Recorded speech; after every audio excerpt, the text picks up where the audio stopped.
नमस्कार. आजचा एक उन्हाळ दिवस निसर्गासोबत. निसर्ग हा मानवाला मिळालेली सर्वात मोठी आणि अनमोल देणगी आहे. रोजच्या धकाधकीच्या जीवनात सिमेंटच्या जंगलात राहताना आपण या निसर्गाचा आनंद घ्यायला विसरतो. पण जेव्हा कधीही आपल्याला संधी मिळेल ना, तेव्हा निसर्गाच्या कुशीत नक्की एक उन्हाळ दिवस व्यतीत करा. बघा, मनाला उभारी येईल आणि हे क्षण आयुष्यभर लक्षात राहतील. निसर्गाच्या सानिध्यात मुलांसोबत घालवलेले हे क्षण केवळ आनंदाचे नसून ते बालपण पुन्हा जगण्यासारखे असतात. रानात फिरताना मुलं जेव्हा जमिनीवर चालणाऱ्या मुंग्या, रंगीबिरंगी फुलपाखरे, पानावरचे कीटक पाहतात ना, तेव्हा त्यांच्या डोळ्यात एक वेगळीच चमक असते.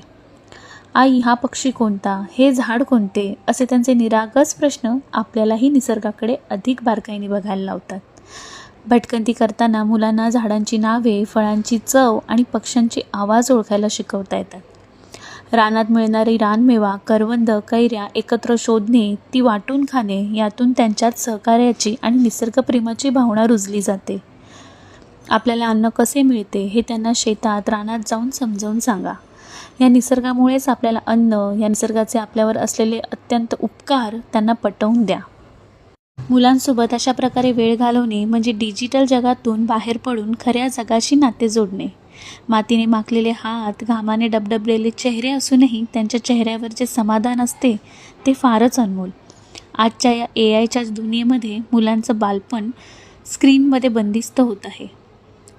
त्यामुळे त्यांना निसर्गाची ओढ लावणे ही काळाची गरज बनली आहे. कारण पुढच्या पिढीला याची जाणीव नाही झाली तर नंतर होणाऱ्या परिणामाला कुठे ना कुठे आपणच जबाबदार असणार आहोत.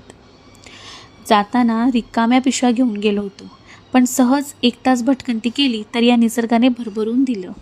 इतकं की पिशव्या हातात मावेनासं झाल्या होत्या. बोलतात ना, निसर्ग हा जगातील सर्वात मोठा दानशूर आहे, जो मोबदल्याची अपेक्षा न ठेवता आयुष्यभर भरभरून देतो, नाही का? तर तुम्ही सुद्धा गावी आल्यावरती नक्की अशी एक भटकंती करा. थँक्यू.